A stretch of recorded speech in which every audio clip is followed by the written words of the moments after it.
With a contribution import, as with any import, it's the preparation of the file that is 90% of the effort. In this case, I've got a Excel file here that I've created. Shows an import reference key. It's a unique identifier that we're going to attach to each transaction when it comes in, so that if we ever have a question as to the source data, we can match it back to this spreadsheet. Last name, first name, middle, street, city, state, zip, the typical things we would normally bring in. Not a lot of extra stuff beyond name and address. That's it. These two columns absolutely vital, date and amount. Those are minimum requirements to importing contributions. Check number is optional. A batch code tells me what set of transactions these are all grouped together as. So if I ever wanted to find out what the total of this was, when I look here I see that I've got a $90,000 total. I want to make certain that when I bring that in that it matches that total, that I got all the transactions. Event name is optional. These could be a variety of different things in here. It will create the events in Trailblazer during the import. We can also then match up the employer and occupation if this is a political and you need to match on the or keep track of the employer occupation. You may import that during the contribution import. So as with all previous imports, we're going to save this as a CSV file and make sure that it's closed.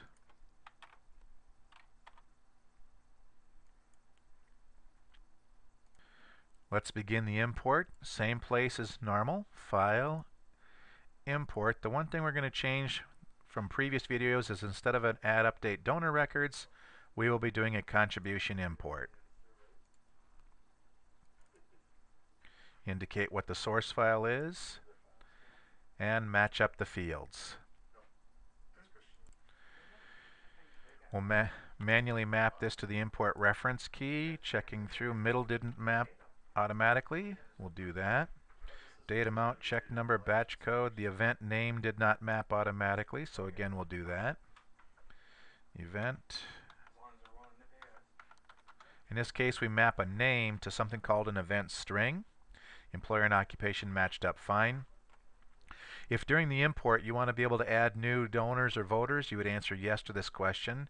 If it's possible that a person gave the same amount on the same day, you're going to want to say allow duplicates. That way the application won't stop. It'll just continue to run the transactions through.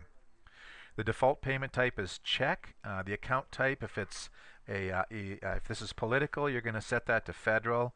If it's a nonprofit, doesn't really matter what you set this to.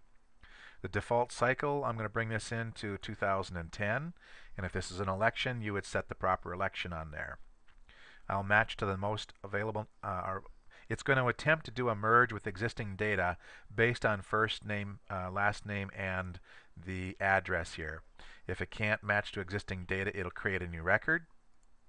Run the import now. And when it's done, it'll tell me that 91 records were imported, 89 created, 2 were updated. That means there was two of the people in that list gave more than once.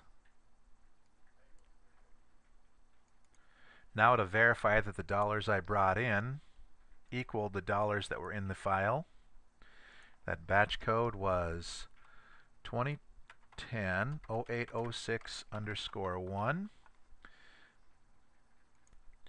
I got 90,150. If I return back to the CSV file and check the total, 90,150. They agree.